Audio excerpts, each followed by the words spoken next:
The Marquette Golden Eagles are getting ready to dance. Marquette, the 2 seed in the South region. They will be in action in Indianapolis for their first round matchup against Western Kentucky Friday, 2 Eastern time on TBS. And to talk more about Marquette basketball, we welcome in the junior, the stalwart defender. He is Stevie Mitchell. Stevie, thanks for taking some time. Here we go. NCAA tournament time for this program. And we knew coming in how high the expectations were for this team. So now that the big dance has arrived, what are the conversations like this week in practice? What have you guys done since getting back from New York?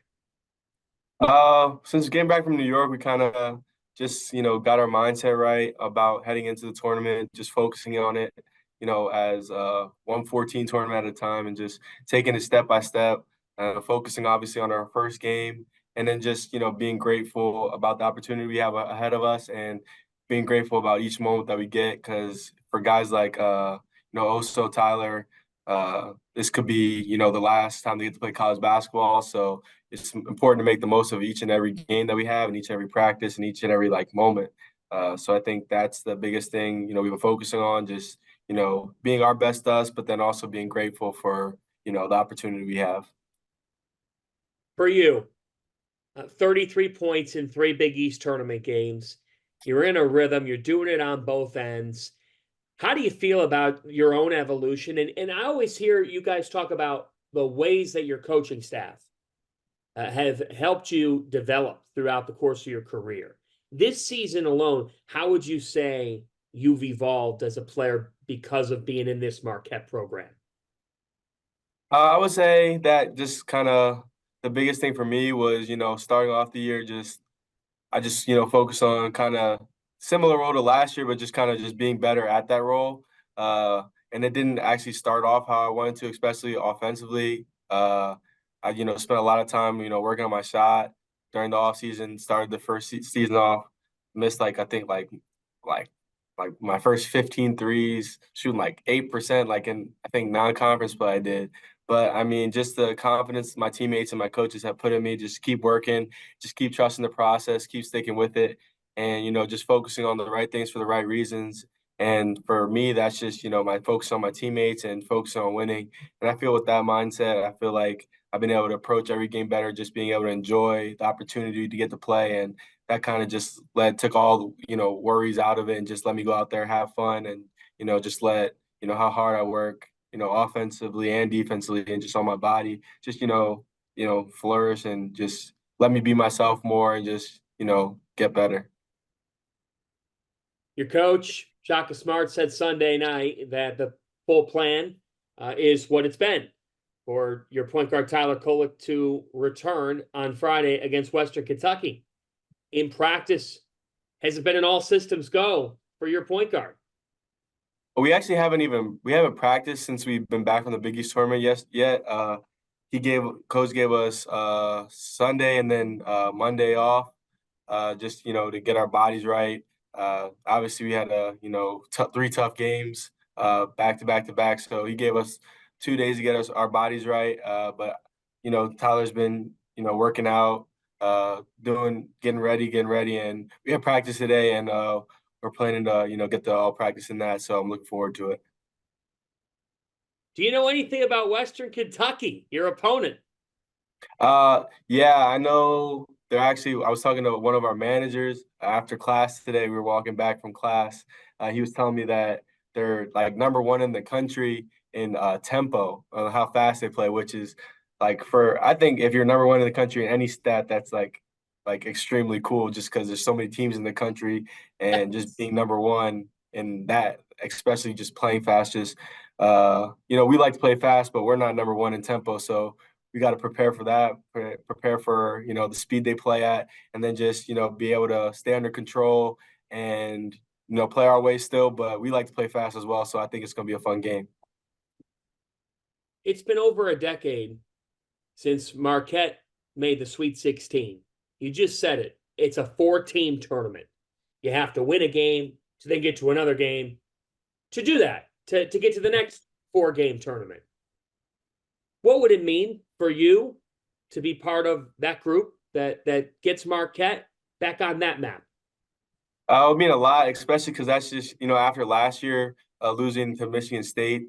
I think like right after that game, that's just been, our goal for this season is to be our best us in the NCAA tournament. And like now we're there. So I think that would mean a lot just for each and every person on our team, just being a part of a team, that can get past, and do what people don't think we can do. So I think that's exciting, an exciting challenge that there's going to be pressure, but that's what makes it fun. And every team is feeling some type of pressure going into the March Madness, and I think it's just like I said, a great opportunity and going to be a lot of fun. So uh, overall, else I'm really excited, looking forward to it, and then like you said, excited for the opportunity to put Marquette and help put Marquette back in that conversation of being like a real good program. Stevie, March is a time for stories. It's a time where the madness carries its own tales. Cinderella slipper. I know you guys hope you're not a Cinderella. You're one of the best teams in this tournament. But you know what I'm saying with the way that the Yeah. tournament can go. Uh, what's your story to the people that maybe haven't heard about your roots? Being counted out maybe a certain time in your basketball life where you've gotten to this point now playing for one of the best teams in the country. For me, so I always played since I was young. Both my parents played, so there's always like basketball was always part of my life, uh, and I just always enjoyed it. I wasn't really good at when I was young. There was my one friend. He was always better than me, but we were like best friends, so we always hung out. We always played each other one on one, and I feel like he like got me like that got me like a lot better as I continue to get older, and I just continue to like have a lot of fun with it, continue to play, and just keep growing and developing, and just sticking with it. Honestly, it was definitely there's definitely been some times where people have told me that this wouldn't be a best route. Like in middle school, like when I had quit football, the gym teacher was actually the football coach, and he had told me he pulled me aside and asked me why I was quitting football. I said I just wanted to focus on basketball, and he had asked like if I knew how many people played Division I for football from my area, my high school.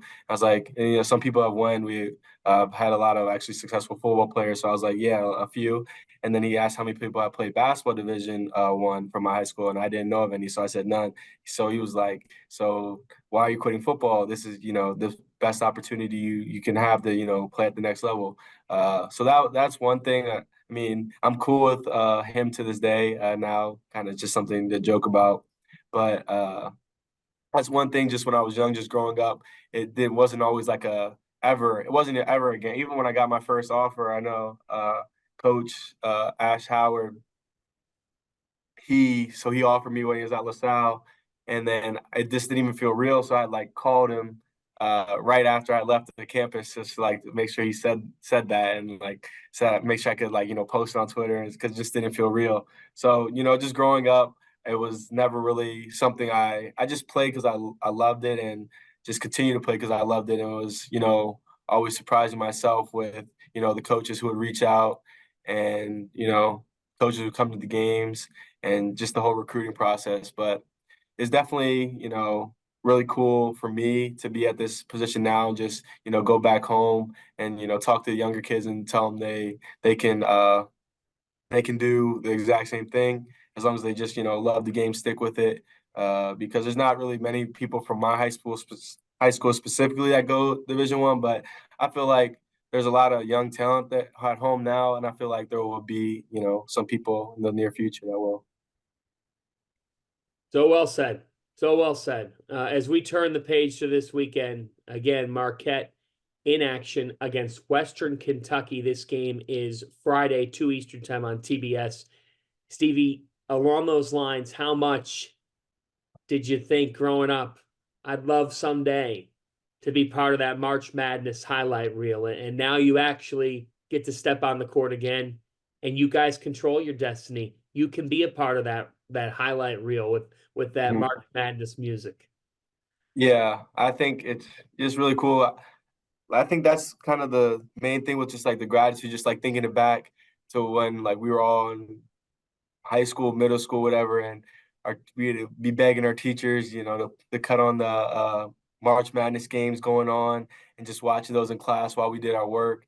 Just seems like, obviously I got to play it in my freshman year and my sophomore year, but like now I feel like this year we've have experience and we really feel like we belong this year. So I think it's going to be a great opportunity, and it just feels, surreal to be able to, like you said, be a part of that highlight reel that everybody sees, and it's just so cool because we all know that college basketball gets 1,000 times more popular during this time. So I'm really looking forward to it, and I know we are as a team as well. And you can see the Golden Eagles Friday, 2 Eastern Time, TBS, when they take on Western Kentucky. Not many quite like him defensively, folks. He is special. Stevie Mitchell, thank you so much for your time. Best of luck in the tournament. Thank you. Thanks for having me.